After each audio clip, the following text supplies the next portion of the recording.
Hola a todo el mundo y bienvenido a mi canal. Yo me llamo Sirey. Soy una abogada afro-latina licenciada y practicando las leyes criminales, pero como todos ustedes, a mí me fascina cuando estamos hablando de casos de crímenes reales. En este video vamos a hablar del caso. Espérate. Vamos a seguir hablando del caso de Sean Diddy Combs. Si quieren más video en español, nada más dime allá abajo. Hi everyone and welcome back to my channel.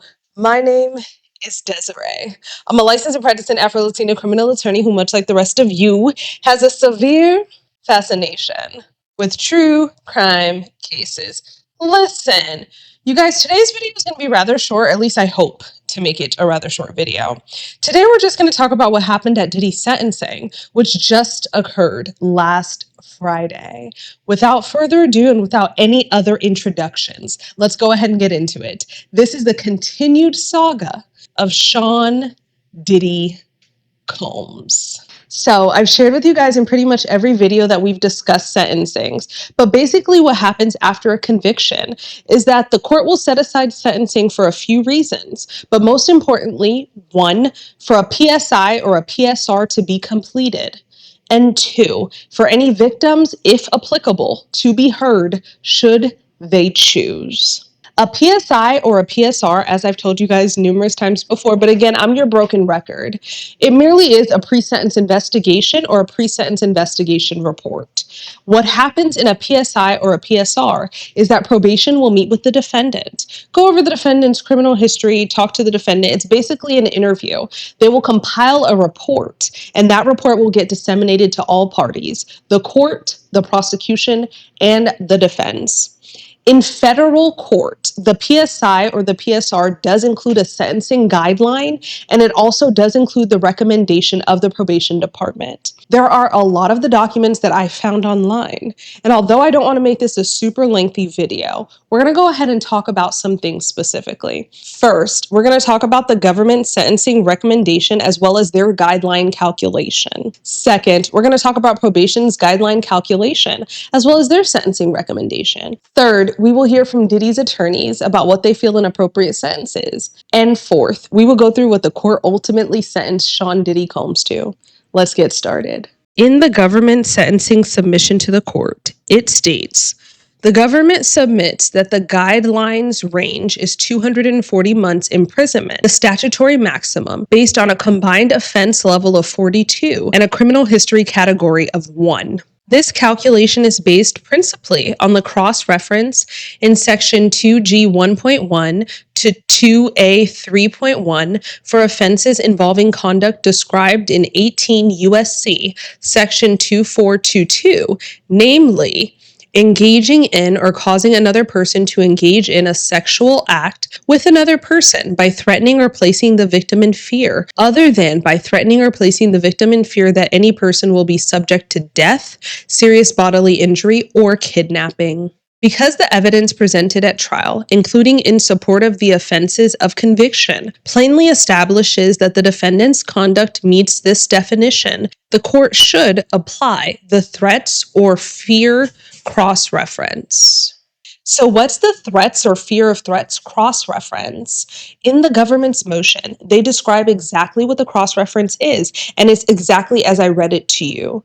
Basically, what they're saying is, Judge, did he force people to have sex with other people? So we're going to describe that as the threat or fear of threats cross-reference here on in. Now, let's talk about the sentencing guideline as calculated by the government. So what do we learn? The government believes that Diddy's sentencing guideline should be the maximum, 240 months, which is 10 years per count, which is 20 years total, and that is the maximum for the counts that Diddy was convicted of. Is it concerning, alarming, what have you to me that the government calculated Diddy's sentencing guideline as the maximum? Not at all. I'm not surprised by that calculation. But instead, let's focus on what the government is requesting of the court, which we will talk about in just one moment. Before we talk about what the government is requesting of the court, let's talk about probation's calculated sentencing guideline. In its motion, the government states, probation calculated the applicable guideline ranges as 70 to 87 months imprisonment based on an offense level of 27 and a criminal history category of 1.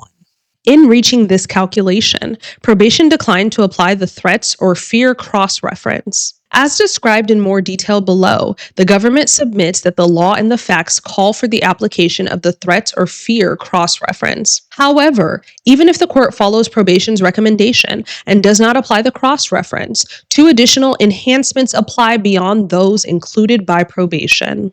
These are the vulnerable victims enhancement and the obstruction of justice enhancement.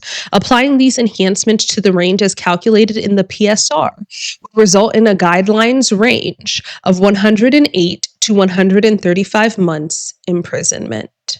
So what do we learn about probation's calculated sentencing guideline based on the government's motion?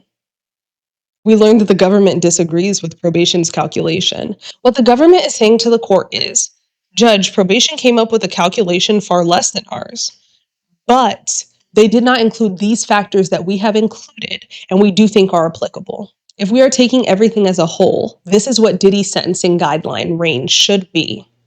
But if the court does reject the argument and goes based on probation's sentencing guideline calculation recommendations, the court should still add in these 2 enhancements, which still increase Diddy's range past that of what was calculated by probation. And that is a mouthful. Okay, let's break it down. So 70 months is a little under 6 years. It's like 5 years and 8 months. And 87 months is a little over 7 years. It's like 7 years and 2 months. So that is what probation is saying is the guideline calculation for Diddy. The government is saying, we think it's the maximum of 240 months, 10 years per count. Here's how we arrived at that number. And should the court agree with us, that should be the guideline calculation. But if the court does not agree with us, probation is still wrong because it failed to add these 2 enhancements. So enhancements just increase the range. Diddy should still be on the hook from anywhere between 108 to 135 months.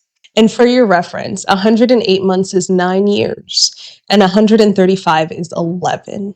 So now that we went ahead and went through what exactly the government and probation are asking of the court, let's go ahead and go through what Diddy's defense team is requesting of the court and what their guideline calculations are to see if they differ. In the sentencing submission filed by Diddy's defense team, they state the guidelines range should be 6 to 12 months, and acquitted conduct must not be used in any way to enhance the sentence.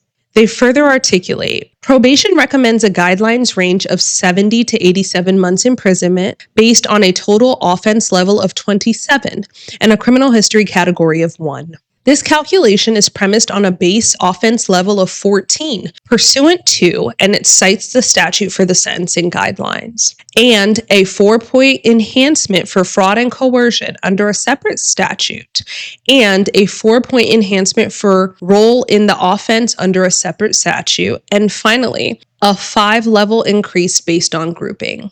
Probation's calculation grossly overstates the seriousness of the offense and is infected with multiple legal and factual errors. We agree, the base offense level is 14, but none of the proposed enhancements should be applied, and 2-level downward adjustments are warranted under the 0-point offender guideline and for acceptance of responsibility for the following reasons explained in greater detail below. Although I'm not going to go into exactly what they argue, I will just say this. It is very rare that the court will consider conduct of acquittal when determining a sentence. The court can't do that. The court cannot do that. So I agree with defense there. But what the court can do is consider everything as a whole, right? So the court can't be like, well, he was charged with the RICO Act, so I'm going to keep that in mind as I sentence him for these other sentences. No, not necessarily. But the court can consider all of the facts that the court heard as a whole during Diddy's trial and making its determination on what it feels is an appropriate sentence. As far as their sentencing guideline calculation is concerned, I'm also not surprised that they're calculating the sentencing guideline here to be 6 to 12 months. If you guys will remember, Diddy has been in custody since September of last year, 2024. We are now in October of this year, 2025. That means he's already done 13 months. And so what they're basically saying is the guideline calculation is time served. Release the man. And I don't know how much I buy that, but I also understand that the argument needs to be made. But let's carry on into what exactly they're asking of the court. In defense's sentencing submission to the court, they continue. A 14-month sentence would best provide Mr. Combs with needed rehabilitation. Mr. Combs has enthusiastically embraced and benefited from post-arrest rehabilitation efforts and will benefit from treatment plans outside of prison. These plans will only be impeded by additional prison time. Consistent with the recommendations of Dr. Kruger, Dr. Kaplan, and probation, Mr. Combs is committed to counseling for anger management, violence, drug, and alcohol addiction to be overseen and chosen by the probation office. Mental health experts who have evaluated Mr. Combs have opined to a medical certainty that additional incarceration is not beneficial to Mr. Combs. In fact, additional incarceration would be nothing more than warehousing without any positive value or rehabilitative benefit. This is really confusing, so I'm doing my best to explain it the best way I can. So he was convicted of 2 counts of transportation for the purposes of prostitution. Each count carries a maximum possible penalty of 10 years. 10 and 10 is 20. So the maximum that he could be facing is 20 years. What happens as far as the sentencing guideline is concerned is, Judge, okay, listen, we understand that the maximum possible penalty is 20 years, but the sentencing guidelines for this specific offender and this specific offender's characteristics, lack of criminal history, what have you, bring us to the idea that the actual sentencing range should be more so between this number and this number. Okay? Now, every party, probation, defense, and the government, as you've seen here, determine what sentencing calculation they feel like is appropriate. In certain circumstances, everyone just agrees with probation. And they're like, we agree with the recommendation. Court, you can impose whatever you want within that recommendation below whatever, you know? But here, everyone is disputing probation's sentencing guideline calculation. So basically, what they're saying is, we all understand that the maximum possible penalty applicable here is 20 years total. But none of us think that's appropriate, except for the government, who says that it feels that under their sentencing guideline calculation, that 240 months or all 20 years should be his guideline. So here, defense is asking the court to impose 14 months. Do I feel like that's a just sentence? I'm not sure, because 14 months kind of amounts to time served if you really think about it. Because what did I say earlier? He's already done 13.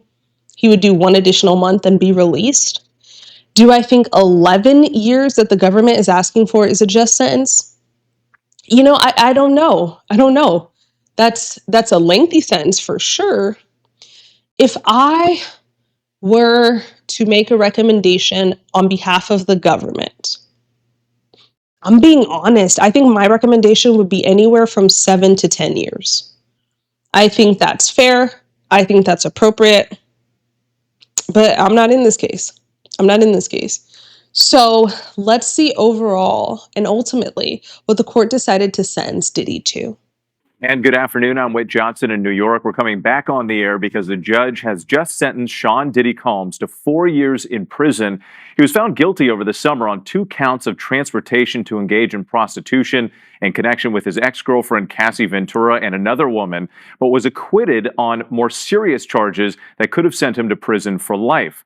Let's get right to our chief investigative correspondent, Aaron Katursky, who's been following this trial from the beginning. He joins us from outside the courthouse in Lower Manhattan. So, Aaron, we just got the verdict right there. We know that Combs himself spoke to the judge. The judge responded. Lay out the sentencing here and what went down in the courtroom today. This was a very long sentencing hearing, which Sean Combs himself, once larger than life, was left begging for mercy, standing at the defense table, telling the judge that he's a changed man, apologizing for his behavior. But that request for a lenient sentence of time served was rejected by the judge, Arun Subramanian, who said it was insufficient to send the kind of message that he wanted to send, that violence against women must be met with real accountability. And so he sentenced Sean Combs to 4 years in prison. That's not as much as federal prosecutors here wanted. They wanted 11 years in prison, reminding the judge that Sean Combs has a penchant for violence and abuse, pointing to 2016 hotel security video showing Combs attacking Cassie Ventura. Combs says he knows that video intimately. He apologized to Cassie Ventura, The judge said 11 years was unreasonable, but 4 years is just the right amount, the judge said, to send a message to Sean Combs, to victims of domestic violence, that their accounts will be taken seriously. Whit? Aaron, thanks. Let's go ahead and bring in trial attorney and ABC News legal contributor Brian Buckmeyer. Brian, we just heard Aaron lay out right there that the defense was hoping for 14 months in credit for time served. The prosecution wanted 11 years. So this is somewhere in the middle. Is this verdict what you expected? It actually was not what I expected, and this is why I say that. The probation report said anywhere from 70 to 87 months, much higher than the 50 months that the judge gave. And understand, and I'll try to break down the math as best as I can, the judge understands the math of how this all works. With 50 months in the federal system, you only do 85% of that. So you take away about 8 months or so, that's 42 months. And don't forget that Sean Combs has already been sitting in MDC, the jail here in Brooklyn, New York, for 13 months. So you subtract 13 months even from that, you're looking at something like 2 years, maybe 3 years at the end of the day. The judge knew that and still gave this sentence. I think if you're Sean Combs and his defense team, a hard day, but overall a win for them. So as you just saw, the court sentenced Diddy to a little over 50 months in custody. 50 months is a little over 4 years, and he's already done 13 months. So if we do the math really quick, that's 27 months left to be served, but that does not include any other calculations like good time, earned time, behavioral credits, anything like that, right? You know, I have seen a lot of comments on the internet stating that they don't feel that Cassie is really a victim and that she got a monetary settlement and that Diddy should have been released immediately. I don't know if I'm on that same wavelength, I'll be honest. Do I think that this man deserves to spend 20 years in custody? Absolutely not. Absolutely not. Do I think that the 11 years that the government was asking for was fair? I mean, it doesn't really differ too much from my own recommendation, which would have been 7 to 10 years, but what have you. Do I think that defense's recommendation of 14 months is fair? Not at all. I feel like that was on the low end, but again, they're defending him. So what else could they do? Or what else could they ask for? I think that this sentence is met with a lot of criticism on both sides. I think there are a lot of people that feel like Diddy should be doing more time. And I think there are a lot of people that feel like Diddy should be released by now. But that's the end of the video. I told you guys I would try to go ahead and make it short for you. So go ahead and let me know what you guys think down below. Do you think that the court gave too lenient of a sentence? Do you think that the court should have imposed more time?